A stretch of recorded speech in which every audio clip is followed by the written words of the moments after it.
আপনি কি অনেক পাপ করে ফেলেছেন, মন ভেঙে গিয়েছে? তাহলে এই ভিডিওটি আপনার জন্য।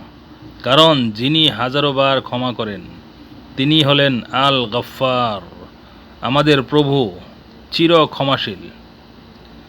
আল গফফার আল্লাহর ৯৯টি গুণবাচক নামের অন্যতম নাম, যার অর্থ অতিশয় ক্ষমাশীল বা বারবার ক্ষমা করা ব্যক্তি।